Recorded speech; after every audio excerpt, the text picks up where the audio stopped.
y'all, my name is Mariah and I am the owner of the Etsy shop Alivit, and this video I'm going to show you how to print directly onto your fabric using freezer paper. This is freezer paper. It comes in a giant roll. I've had this since undergrad. I used it initially for stencils to put onto t-shirts, and then I did paint over it. But it is a massive roll, and I've had it since then. You can also use it to print onto your fabric. So what I'm going to do first, I have this roll. It kind of feels like wax paper on the shiny side and then like parchment paper on the other side.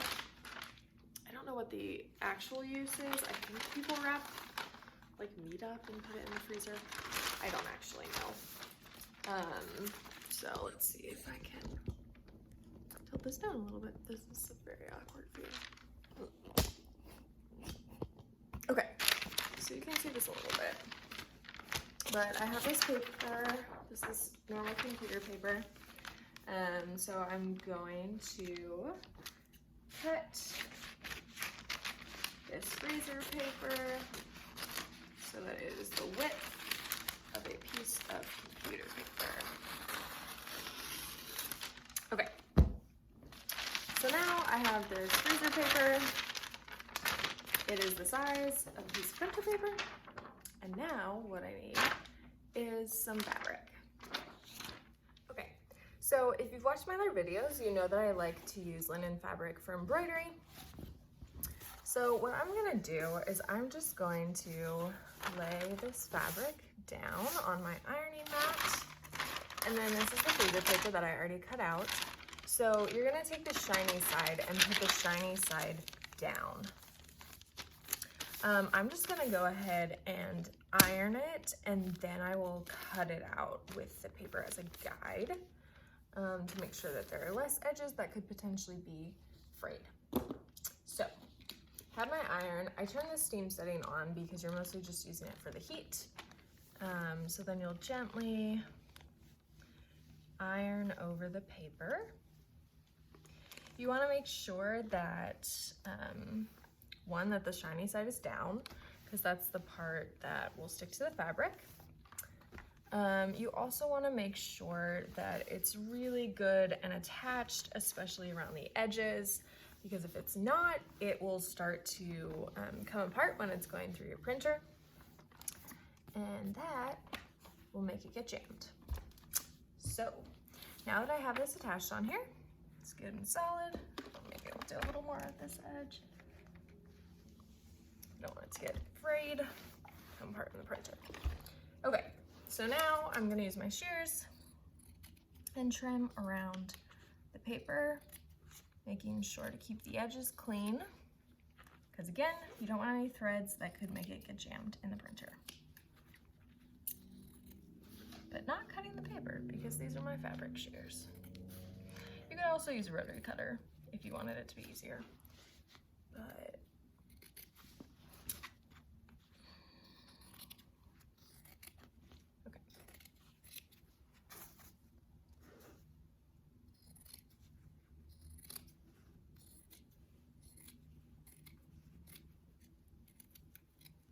all right, here we go. This is cut out. All right, so I have this fabric. It's attached to the freezer paper. So I know that my printer, when it prints, it pulls it up through like this. So I want the fabric right side down. Printers work differently, so you might want to double check. You could make a mark on a printer paper and print something and see how it pulls it through. So I'm going to pull out this tray and just gently put this in.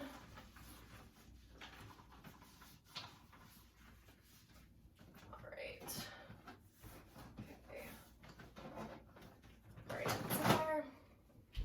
Okay, so now I'm going to use my iPad and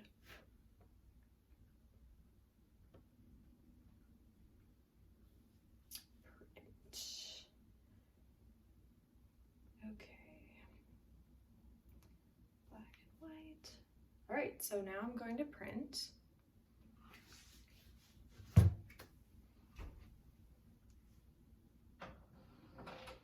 And we shall see what happens. It should print correctly. If it doesn't, it will get jammed.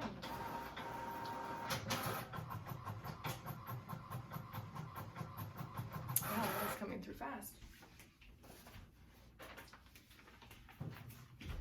Ta-da! So fun and super simple. This is great to know. Oh, and what I forgot to mention, so this is the printed fabric, and then the other side is the freezer paper. So now what you can do is pull the freezer paper off. It's kind of hard to do with one hand. All right, so this paper came off.